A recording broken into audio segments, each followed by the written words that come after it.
नमस्कार दोस्तों। काफ़ी दिनों से मैं भी चाह रहा था कि अध्यापक भर्ती परीक्षा L1 और L2 के संबंध में आपसे बात करूं, तो कुछ दिन बुखार के चलते नहीं कर पाया। रीट की पात्रता परीक्षा फरवरी के लास्ट में 27-28 तारीख को हुई। उसके बाद से ही प्लान चल रहे थे और आपने भी काफ़ी बार कह दिया, सर एक अच्छी सी स्ट्रेटजी बता दीजिए, अच्छे से एक सामग्री के बारे में थोड़ा आइडिया दे दीजिए, कुछ कॉमन बातें बता दीजिए। चूँकि गवर्नमेंट ने डेट भी घोषित कर रखी है जनवरी में, 21 जनवरी, और अब ऐसी स्थिति में हमारे पास में 10 महीने का समय है। इसको कैसे मैनेज करें बढ़िया तरीके से कि हमारा सिलेक्शन जो है सुनिश्चित हो सके। तो आज हम बात करेंगे अध्यापक भर्ती परीक्षा पर, ठीक है। अब देखिए, इसमें हम बहुत डिटेल से आज चीज़ें समझने वाले हैं। अध्यापक भर्ती परीक्षा में 3 बिंदुओं पे हम बात करेंगे। भर्ती परीक्षा जनवरी 2026, ठीक है। तकरीबन 10 महीने आपके पास में पड़े हैं। अगर अप्रैल से शुरू करें, अप्रैल, मई, जून, जुलाई, अगस्त, सितंबर, अक्टूबर, नवंबर, दिसंबर, जनवरी, ठीक है। 10 महीने का टाइम पड़ा है पूरा। और 10 महीने में अध्यापक भर्ती परीक्षा के संबंध में हम 3 बिंदुओं पे बात करेंगे। सबसे पहले कुछ सामान्य बातें देखेंगे कि सभी को ध्यान रखनी है, और उसके बाद में देखेंगे पाठ्यक्रम रणनीति क्या होनी चाहिए, आप किस तरह से सुबह से शाम तक किस तरह से अपनी दिनचर्या सेट करें, और तीसरा पाठ्य सामग्री को कैसे मैनेज करें, ठीक है, सिलेबस सहित। इसको आज हम समझेंगे। इस पूरे सेशन में इन 3 बिंदुओं पे बात की जाने वाली है, ठीक है ना। तो रणनीति और सामान्य बातें तो हम इसमें ही कर लेंगे, फिर पाठ्य सामग्री आएगी तब हमारे पास में पीपीटी बनी हुई है, इसमें देखेंगे सिलेबस के अंदर किसके लिए क्या चीज़ें कैसे करनी है, ठीक है।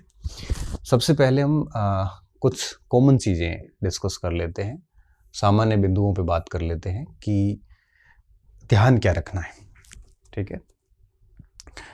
देखिए, सबसे पहली बात ध्यान ये रखना है कि अब यहाँ पे स्टूडेंट 2 टाइप में बंट जाएंगे। एक ऐसे स्टूडेंट होंगे जो कोचिंग जाएंगे, बैच ज्वाइन करेंगे, कोई बैच ज्वाइन किए हुए चल रहे हैं, और कुछ ऐसे होंगे जो नॉन कोचिंग होंगे, जो या तो कोचिंग कर चुके हैं या कोचिंग करना नहीं चाहते। 2 टाइप के स्टूडेंट हैं। मैं दोनों को ही नहीं रोकूंगा, क्योंकि सिलेक्शन इनके भी होते हैं, सिलेक्शन इनके भी होते हैं, और सारा डिपेंड करता है स्टूडेंट के ऊपर। तो अगर आपका मुझसे ये प्रश्न है कि मुझे कोचिंग करनी चाहिए इस समय कि नहीं करनी चाहिए, तो मैं यहाँ पे कुछ सजेशंस दे देता हूँ, आप उसको सुनना और फिर उस अनुसार आप अपना निर्णय ले लेना। पहली बात ये कि अगर आप कोचिंग करते हैं तो आप एटलीस्ट नवंबर तक कोचिंग ख़त्म कर देना, क्योंकि हमें 2 से ढाई महीने बढ़िया रिवीजन के लिए चाहिए, ठीक है, पहली बात। दूसरी बात, कोचिंग आप नवंबर तक फिनिश करें। कोचिंग तभी करें जब आपको ये लगे कि आप घर पे स्टेबिलिटी नहीं बना पा रहे हैं, स्थिरता नहीं बना पा रहे हैं, और अगर स्थिरता नहीं आ रही, मतलब भटकाव बहुत हो रहा है, क्या करें, क्या पढ़े, क्या छोड़े, कुछ समझ में नहीं आ रहा है, नियमितता नहीं बन पा रही है, ऐसी अगर सिचुएशन है तो कोचिंग कर सकते हैं। और अगर पहली बार तैयारी कर रहे हैं तब भी अगर आप है तो भी कोचिंग कर सकते हैं, नुकसान वाली बात नहीं है, क्योंकि पहली बार कई बार चीज़ें हमें समझ में नहीं आ रही होती कि कितना पढ़े, कैसे पढ़ें, कंपटीशन नहीं बनता। कोचिंग क्लासेस में क्या है कि बहुत सारे बच्चे होते हैं, टेस्ट होते हैं, तो थोड़ा सा एक आइडिया बैठ जाता है कि भाई हमारा लेवल कितना है, हमें और कितना पढ़ने की आवश्यकताएं हैं, ठीक है। तो ये चीज़ें हैं, अगर ये चीज़ें हैं तो आप क्लास ले सकते हैं और कोचिंग ज्वाइन कर लेते हैं, तो अक्टूबर नवंबर तक बैच फिनिश कर देना, और उसके बाद आप केवल सेल्फ स्टडी करना, ठीक है। और रही बात नॉन कोचिंग, अगर आप नॉन कोचिंग हैं, मतलब कोचिंग नहीं जा रहे हैं, तो आप अपना टाइम टेबल बना के कोई न कोई टेस्ट सीरीज ज्वाइन कर लीजिए, ठीक है। और क्यों कोचिंग के लोगों को टेस्ट सीरीज की ज़रूरत पड़ती नहीं है, क्योंकि वो क्लास के कोचिंग के अंदर टेस्ट होते रहते हैं, तो कंटिन्यूसली टेस्ट देते रहेंगे। लेकिन नॉन कोचिंग है, वो टेस्ट ज्वाइन कर लेना चाहिए, और टेस्ट सीरीज़ के अकॉर्डिंग थोड़ा सा उस प्लान को ऐसे सेट करना चाहिए टेस्ट के अकॉर्डिंग कि वो बढ़िया तरीके से टेस्ट भी होते रहे, साथ साथ में कोर्स होता रहे। दिन में 2 से 3 घंटे अगर टेस्ट सीरीज़ के अकॉर्डिंग पढ़ते हैं तो बाकी 7-8 घंटे 10 घंटे अपनी प्लानिंग से भी चलते रहे। ये कौन कर सकता है? नॉन कोचिंग जिसने पहले बहुत अच्छे से तैयारियां कर रखी है या कोचिंग का काम पहले उसने पूरा कर लिया है, तो फिर वो नॉन कोचिंग वाले स्टूडेंट हो जाते हैं। तो इस समय ये कहना कि भाई नहीं कोचिंग नहीं करना है या कोचिंग करना ही है, तो ये दोनों अतियाँ गलत है। मैं कहूँ कोचिंग नहीं करना है, ये बात भी गलत है क्योंकि कई बच्चों को बहुत ज़रूरत होती है।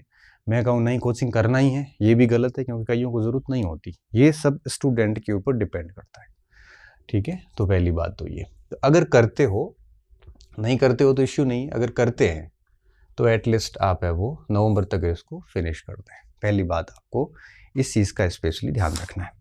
दूसरा, अगर आप कोचिंग कर रहे हैं तभी इस समय आपको टेस्ट वेस्ट की आवश्यकता नहीं है क्योंकि कोचिंग क्लासेस में टेस्ट होते रहते हैं, कोई भी कोचिंग हो राजस्थान का। अगर आप कोचिंग नहीं कर रहे हैं तो कोई टेस्ट सीरीज ज्वाइन कर लो और टेस्ट को डेली 2 से 3 घंटे टेस्ट की प्लानिंग को टाइम दीजिए और बाकी टाइम शेष जितना भी समय बचता है वो आप अपनी जो आगे अपन रणनीति पे बात करेंगे उसके अकॉर्डिंग आप आगे तैयारी शुरू कर दीजिए, ताकि 10 महीने बढ़िया तैयारी हो जाएगी तो हमारा सिलेक्शन हो जाएगा।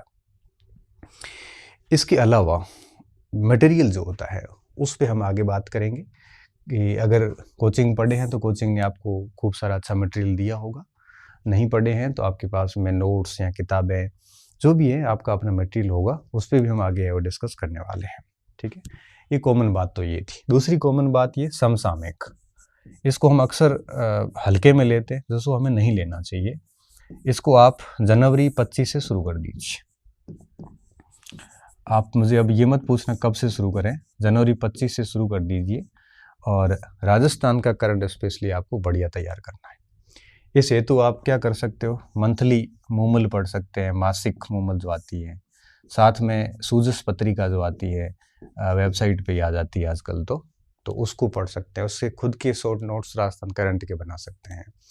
इसमें क्या, जैसे राजस्थान के खेल खिलाड़ी है, राजस्थान की जन कल्याणकारी योजनाएं हैं, राजस्थान से संबंधित पर्सन इन न्यूज़ है, प्लेसेज इन न्यूज़ हैं, नई बुक्स हैं, राजस्थान के अंदर जो भी कोई इकोनॉमिक समिट हुआ है या कोई राजस्थान के लोगों को खेल वगैरह में नेशनल लेवल या इंटरनेशनल लेवल पे कोई परफॉर्मेंस हुई है, तो ये आप है वो जनवरी से नोट्स बनाने इसके शुरू कर दें, ठीक है। मैं इसकी एक क्लासेस जल्द ही शुरू कर दूंगा राजस्थान समसामयिकी की, जो मेरे इसी चैनल पे होगी। सप्ताह की एक क्लास लूँगा, लेकिन आप उस क्लास के भरोसे न रहें, आप अपने लेवल पे मंथली ये अभी से शुरू कर दें।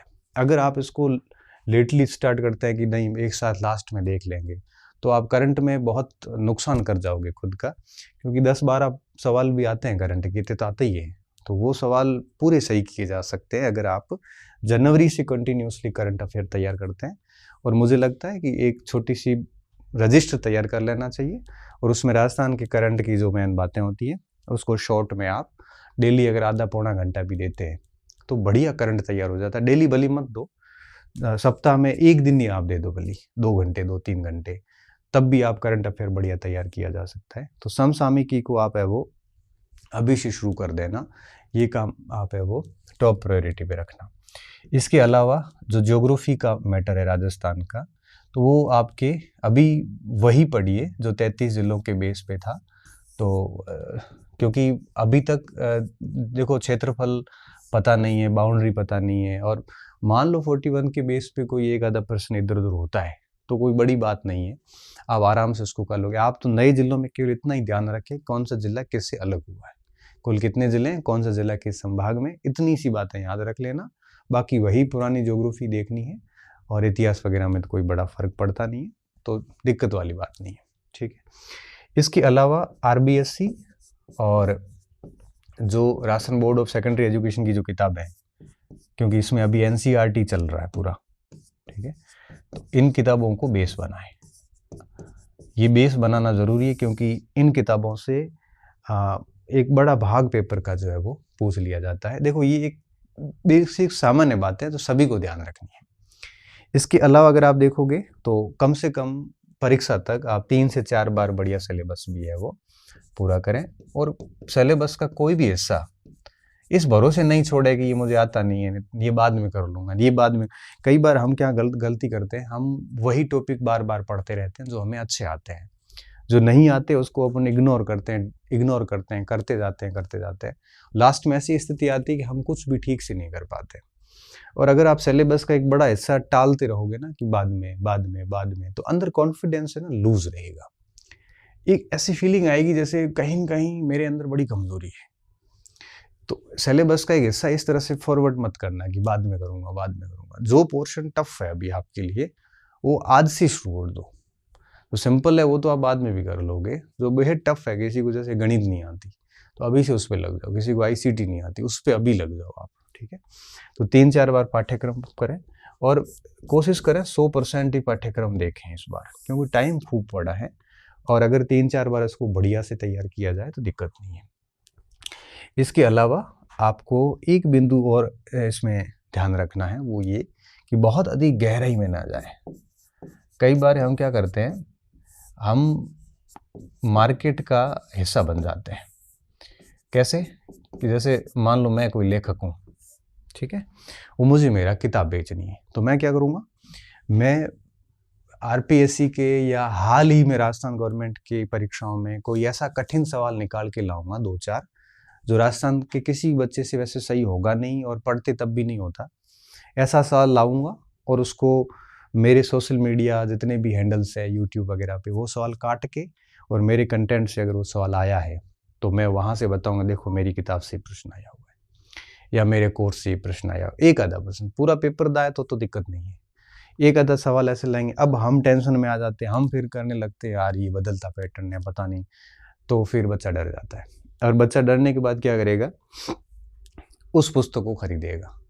अब उस पुस्तक को खरीदने के बाद में फिर उसका पूरा दिमाग खराब होगा और वो सारे तथ्य भी इतने याद नहीं होते। इसलिए जब सिलेबस बहुत बड़े हो, जैसे अध्यापक में है, तो जब सिलेबस बड़े होते हैं तो गहराई की उम्मीदें नहीं रखी जाती, क्योंकि जितना आप डेप्थ गहराई में जाओगे, अब आपको पता है राजस्थान जीके पूरा है, आईसीटी पूरा है, साइकोलॉजी पूरा है, मेथड्स पूरे हैं, सब्जेक्ट्स, टीचिंग सब्जेक्ट्स पूरे हैं और एजुकेशन सिनेरियो पूरा है, आरटीई है, क्या क्या याद करोगे?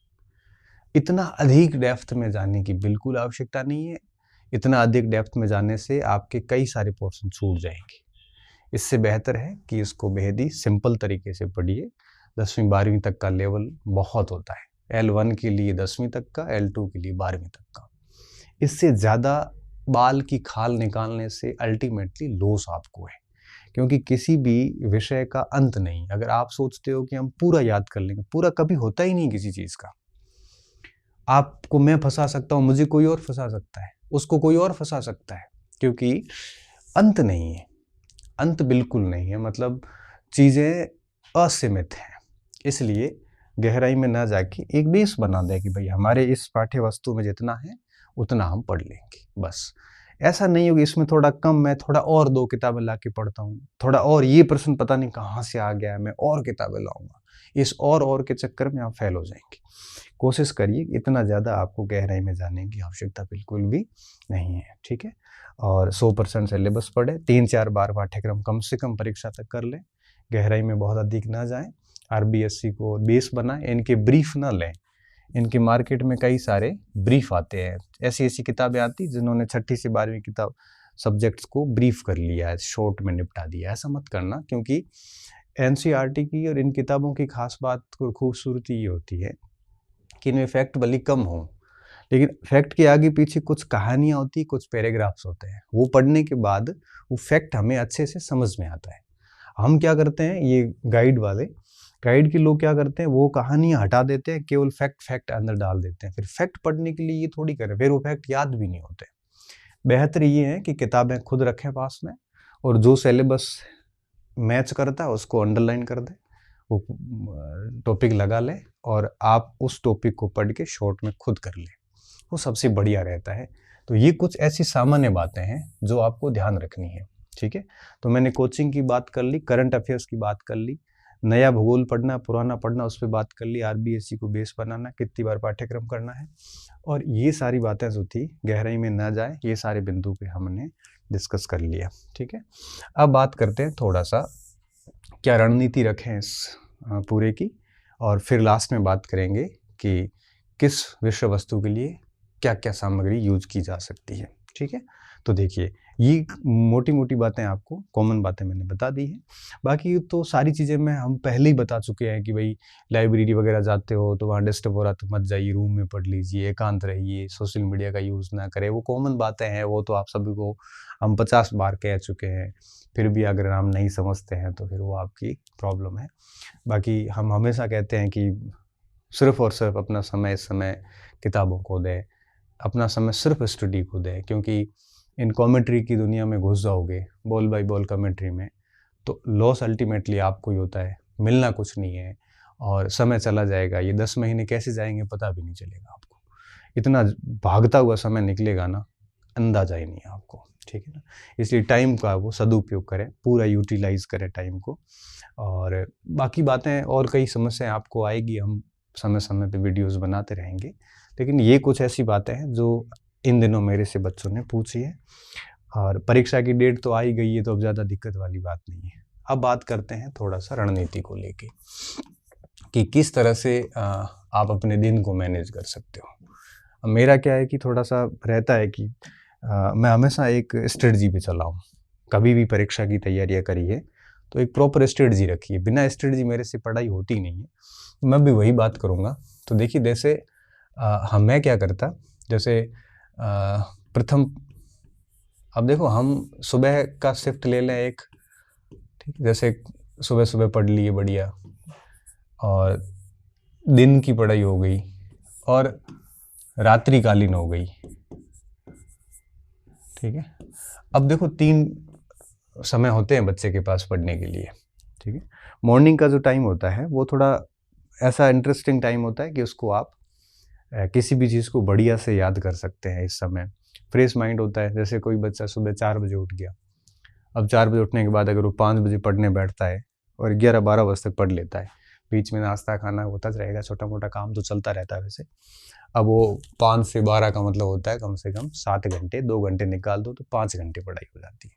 तो जैसे सुबह सुबह किसी ने 4-5 घंटे पढ़ाई कर ली, ठीक है, और दिन में जैसे 12-1-2 बजे वो भोजन करके थोड़ा रेस्ट करता है, 2-3 बजे वापस उठता है, और 3 से लेके मान लो शाम को 6 बजे तक 2-3 घंटे फिर पढ़ लिया, फिर 1-2 घंटे फिर खाना वाना खाए, घूमे किए, 8-1 बजे तक ये सब काम किए, फिर मान लो 9-10 बजे फिर 1-2 घंटे फिर पढ़ लिया, और सुबह 4-5 बजे वापस उठ गया।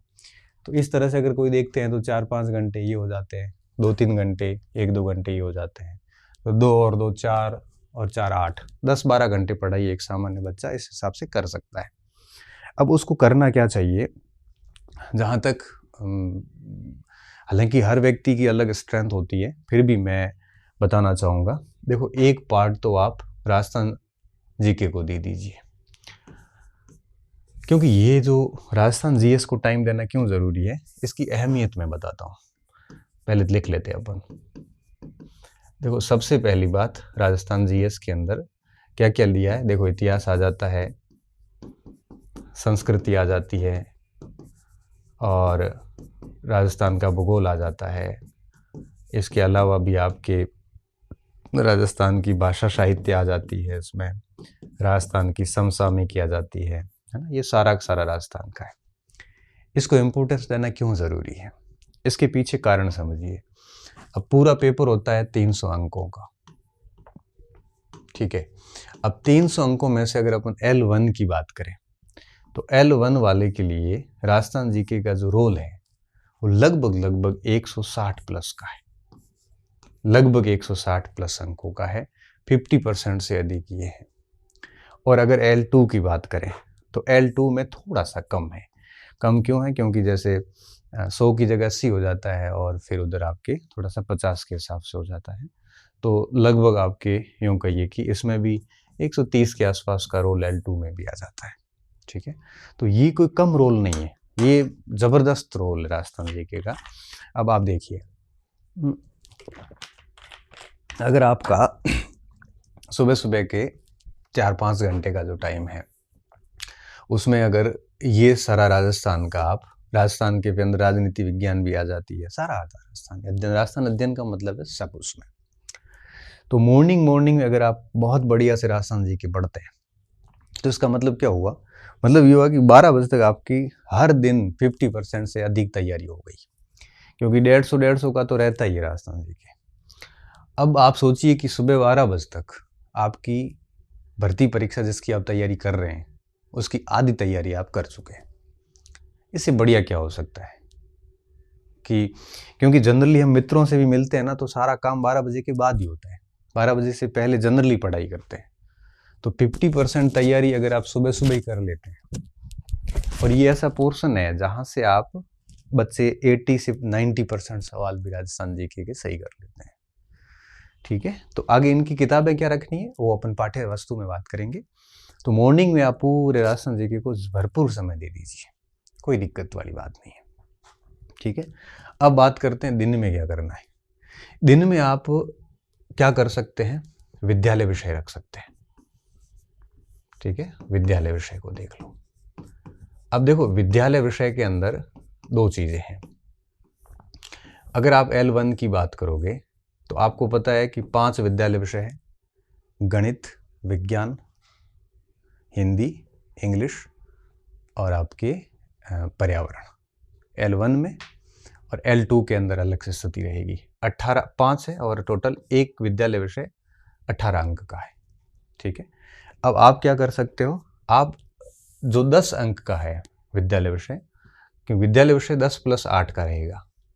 10 + 8 का क्या, 10 का आपके रहेगा टीचिंग मेथड रहेगा 8 नंबर का, और 10 नंबर का उसमें आपका विद्यालय विषय का ज्ञान रहता है। तो जैसे 50 नंबर का ये रह गया, 50 अंक का विद्यालय विषय है। 40 अंक का जो है वो विद्यालय विषय की टीचिंग मेथड है, उसको अपन रात्रि में बढ़िया देख सकते हैं। अगर L2 की बात करें तो अगर आप मेथड को छोड़ें तो विद्यालय विषय है लगभग 120 अंकों का। ठीक है, अब आप दिन में जैसे 11-12 बजे तक ये पढ़ाई कर ली, फिर 3 से लेकर 6 तक 2.5 से 3 घंटे की बढ़िया दिन की एक शिफ्ट निकलती है, मिनिमम 3 घंटे की निकल सकती है, कई बच्चे 4 घंटे की भी कर सकते हैं। तो 3 से 4 घंटे की एक शिफ्ट विद्यालय विषय को दी जा सकती है। L2 वालों को तो देनी ही चाहिए, और जो L1 के लोग हैं वो 50 + 40 करके 90 नंबर का काम कर लेते हैं। अब अगर आप दिन में अच्छा शिफ्ट एक विद्यालय विषय को देते हैं तो अगर L2 के हैं तो 120 का हो जाता है, L1 के हैं तो 90 का ही हो जाता है। मतलब 2 शिफ्ट में आपने 160 + 90 250 का काम कर लिया 300 में से डेली। अब आप अगर रात को नहीं भी पढ़ते हैं ना, तब भी आप ये 2 काम कर चुके हैं। अब इसमें करना कैसे है, 5 है, एक कर लीजिए, रैंडम उठा सकते हो, 2 उठा सकते हो, डेली 2 कर सकते हो। जैसे विज्ञान कर लिया आपने, विज्ञान 5-7 दिन 10 दिन में पूरा कर लिया, फिर 2-4-5 दिन दूसरा सब्जेक्ट गणित कर लो, फिर 1-2-5 दिन हिंदी कर लो, फिर 2-5 दिन सामाजिक पर्यावरण, से रैंडम घुमाते रहो। ऐसा नहीं है विद्यालय विषय में एक लेके बैठ जाओ। सबसे बढ़िया तरीका ये होता है, अगर आप L2 के हैं और जैसे मान लो सामाजिक के हैं, तो आप पहले जैसे इतिहास पढ़ लिया थोड़े दिन तक, इतिहास को मोटा मोटा पूरा कर लिया, फिर भूगोल कर लिया, फिर इकोनॉमिक्स कर लिया, फिर पॉलिटिकल साइंस कर लिया, फिर वापस उसको ऐसे घुमाते रहो। तो दिन में आप विद्यालय विषय को टाइम दे दो। ठीक है, इन दोनों के बीच में आप 1-1.5 घंटे आराम से रेस्ट भी कर सकते हैं, कोई दिक्कत वाली बात नहीं है। अब रात्रि में 1-2 घंटे पढ़ने का समय शेष बच गया आपके पास में। इस समय आप क्या करो, मनोविज्ञान देख लो, मनोविज्ञान और ICT। ये क्यों रात्रि में, रात्रि में इसलिए कि ये एक ऐसा पोर्शन है जो बच्चों ने खूब पढ़ रखा है, क्योंकि रीट पात्रता में भी पढ़ा है, इतना ज़्यादा है नहीं, यहाँ आप सो भी जाते हैं तब भी दिक्कत नहीं। आप इसमें यूं भी कर सकते हैं कि मनोविज्ञान और ICT रात को पढ़ लिए और इसके साथ में मेथड्स देख लिए सारे। ये जो 40 अंक के मेथड है ना, वो यहाँ मान लो कर लिए, इस जगह पे कर लिए। अब यहाँ पे 120 अंक की सामाजिक आती है ना, तो 20 के मेथड आते हैं, तो 140 नंबर का सब्जेक्ट L2 में हो जाता है। तो 20 के मेथड जैसे इधर ले लिए, विधियाँ, शिक्षण विधियाँ। अब इधर शिक्षण विधियाँ अगर आप रात्रि में ले लेते हैं तो फिर क्या थोड़ा ज़्यादा हो जाता है, लेकिन किया जा सकता है। तो अब क्या होगा, 20 का मनोविज्ञान, 10 का ICT, 30 और L2 है तो 20 नंबर के मेथड हो जाते हैं, 50 के मेथड हो जाते हैं।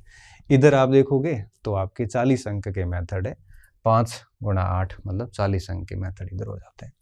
तो आप इस तरह से इसको सेट कर लो। इससे क्या होगा कि 300 अंकों की तैयारी एक साथ चलेगी, और जब 300 अंकों की तैयारी एक साथ चलती है तो बिल्कुल कॉन्फिडेंस लूज नहीं होता, और आपको बिल्कुल समय नहीं मिलता, सुबह से शाम तक सोचने का भी समय नहीं मिलता कि आपको, होता है ना कई बार आप कहते हैं ना कई बार कि सर हमारे एक्स्ट्रा थॉट आते हैं, बहुत ज़्यादा सोचते हैं। वो कब होता है? थॉट्स अधिक तब आते हैं जब हम पढ़ नहीं रहे होते हैं, हम सिर्फ पढ़ाई करने का सोच रहे होते हैं ना, तब हमारे दिमाग में बहुत सारे थॉट आते हैं। अगर आप सुबह से शाम तक इस कदर खुद को बिजी रखेंगे तो मैं दावे के साथ कह सकता हूं कि आपके दिमाग में दूसरी कोई बात ही नहीं आएगी। आप एक चैलेंज पूरा करके दूसरे के ऊपर लग जाओगे, दूसरा करके तीसरे पे लगोगे, तीसरा करते करते नींद आ जाएगी। ये सिस्टम है वो चलाया जा सकता है। अच्छा, ये कौन कर सकता है? ये अगर आप कोचिंग जा रहे हैं तो नहीं हो पाएगा। ये उन बच्चों के लिए जो नॉन कोचिंग स्टूडेंट है। कोचिंग में जैसे चले जाते हैं 5-6 घंटे, तो फिर आप इनमें से एक कर सकते हो। जैसे मॉर्निंग में कर लिया, इवनिंग का काम आपने कोचिंग चले गए, ठीक है। अगर आप मॉर्निंग में कोचिंग जाते हैं तो इवनिंग में ये कर सकते हो, ये फिर खुद से क्लास के अंदर ही करना पड़ेगा। तो ये जो स्ट्रेटजी है ये उसके लिए जो 24 घंटे घर पे बैठ के फ्री पढ़ रहा उन बच्चों के लिए है। कोचिंग वाले अपनी स्ट्रेटजी अपने अनुसार बना दें, ठीक है। तो अब देखिए, तो अब आप में रणनीति में कोई दिक्कत, देखो मैंने कुछ बेसिक्स बातें पहले बता दी, कंटेंट वगैरह चेंज नहीं करना है, सामान्य सामग्री रखनी है, उसके बारे में अपन आगे और बात करेंगे। सामान्य बातें मैंने बता दी, और आपकी रणनीति क्या रहनी चाहिए वो भी मैंने ऑलमोस्ट बता दिया आपको, कि मॉर्निंग का जो टाइम है पूरा राजस्थान जीके को दे दे, क्योंकि 50% अकेला ये है, और दिन का समय विद्यालय विषय को दे दे आप, ठीक है। ये मार्किंग थोड़ी इधर उधर हो सकती है क्योंकि मुझे याद रखने की ज़्यादा ज़रूरत है नहीं, वो तो आपको पता ही है वैसे। और रात्रि का समय मनोविज्ञान और आईसीटी जैसे सब्जेक्ट्स और विधियों को दिया जा सकता है, और दिन में विद्यालय विषय, और शाम को ये। अगर आपको लगता है कि आपका राजस्थान जीके बहुत साउंड है तो ऐसी स्थिति में आप इसको दिन में करके इसको भी मॉर्निंग में कर सकते हो। अब मॉर्निंग में आप वही विषय करें जो आपका थोड़ा कमज़ोर है, जिसका रोल बहुत अधिक है। अब ये आपके ऊपर है कि आप मॉर्निंग में कौन सा करते हैं और दिन में कौन सा करते हैं। रात को तो यही ठीक है क्योंकि बहुत अधिक रोल नहीं है, और अगर मान लो नहीं भी पढ़ पाए 1-2 दिन तो भी कोई फ़र्क नहीं पड़ता। लेकिन इधर अगर आप नहीं पढ़ते हो तो बहुत फ़र्क पड़ेगा, ठीक है।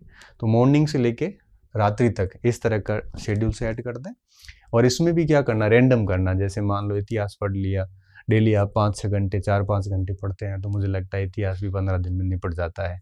ऐसे एक एक सबको निपटाते जाओ, फिर वापस रैंडम घुमाते जाओ। और मैंने कहा ना, मैक्सिमम आप वैसे भी सिलेबस 3-4 बार ही कर पाओगे, तो 3-4 बार सिलेबस करने के लिए ये रणनीति अपनाते हैं तो 3-4 बार सिलेबस हंसते हंसते हो जाएगा, और साथ में अभ्यास भी करते रहें। क्योंकि जैसे कई बार 10 सीख बजते बजते आप थक गए, मूड नहीं है, तो 1-2 घंटे आप दिशा की बुकलेट वगैरह कोई ली और उसके प्रश्नों का अभ्यास करना शुरू कर दिया, ठीक है ना। तो ऐसे बीच में आप जब भी थकते हैं तो आप पुराने पेपर्स की प्रैक्टिस कर सकते हो। यहाँ पे भी पॉसिबल है, यहाँ पे भी पॉसिबल है, ठीक है। तो ये 2 बातें हमने कर ली, सामान्य बात हो गई, रणनीति हो गई। अब हम बात करेंगे कि क्या पाठ्य सामग्री यूज की जा सकती है। तो मैं एक बार फिर बता देता हूँ आपको कि पाठ्य वस्तु जो है वो आप बहुत अधिक, आपको गहराई में जाने की आवश्यकता नहीं है। मैं थोड़ा सा एक बार पाठ्य सामग्री पे भी मैं बात अलग से कर लेता हूँ सामान्य तौर पे, और उसके बाद आप है वो देख लेना अपने हिसाब से। मैं मेरी तरफ से एक एक चीज़ बता दूंगा आपको, फिर आपको जो बेस्ट लगे वो आप फॉलो कर लेना। पाठ्य सामग्री, पहली चीज़ गहराई में न जाए, मैं फिर कह रहा हूँ, ठीक है। दूसरी बात, सीमित सामग्री रखें। सामग्री सीमित रखना, बहुत अधिक सामग्री आपको नुकसान दे सकती है, और अभ्यास और रिवीजन बार बार करते जाएं, ये कुछ कॉमन चीज़ें हैं। और अपनी सामग्री पर भरोसा रखें। देखो, भरोसा नहीं रखते हैं तो डॉक्टर की दवाइयाँ भी काम नहीं करती है। भरोसा नहीं रखते हैं तो किसी भी धार्मिक स्थल पर जाके भी आपको कोई फ़ायदा नहीं है, क्योंकि भरोसा रखना पड़ता है। आप कैसे भरोसा नहीं रखोगे तो आपको अपने माता पिता भी आपके नहीं लगेंगे, क्या सबूत है आपके पास? भरोसा नहीं रखोगे तो कुछ भी नहीं है। बिना भरोसे के ना तो शिक्षक काम का है, बिना भरोसे के ना आपकी किताबें काम की है, बिना भरोसे के कुछ भी काम का नहीं, बिना भरोसे के खुद व्यक्ति भी खुद के काम का नहीं आता। इसलिए भरोसा रखना बहुत ज़्यादा ज़रूरी है। आपके पास में जो भी सामग्री है भरोसा करिए, बार बार आप नई सामग्री बदलना मत। हर दिन नई सामग्री ला के काम करोगे तो मारे जाओगे, ठीक है। आरबीएससी को राजस्थान बोर्ड के अंदर जो किताबें चल रही है अभी, किसकी चल रही है? एनसीईआरटी। अब ये प्रश्न मेरे से कई बच्चे पूछते हैं, मेरा माथा खराब हो जाता है कि सर एनसीईआरटी पढ़ेगा आरबीएससी पढ़े। लो भाई, आरबीएससी में भी एनसीईआरटी चल रहा है ऑलमोस्ट, तो एक ही बात है, पढ़ो तो सही आप कुछ, ठीक है। तो आरबीएससी में अभी जो किताबें चल रही है ना विद्यालयों में, वो किताबें लाके उसको आप बेस बनाइए, क्योंकि ये किताबें जो है जब इसका पैटर्न बोर्ड परीक्षा पेपर बनाता है तो इस पे इनका ध्यान है वो ज़्यादा रहता है, इसका थोड़ा ध्यान रखना, ठीक है।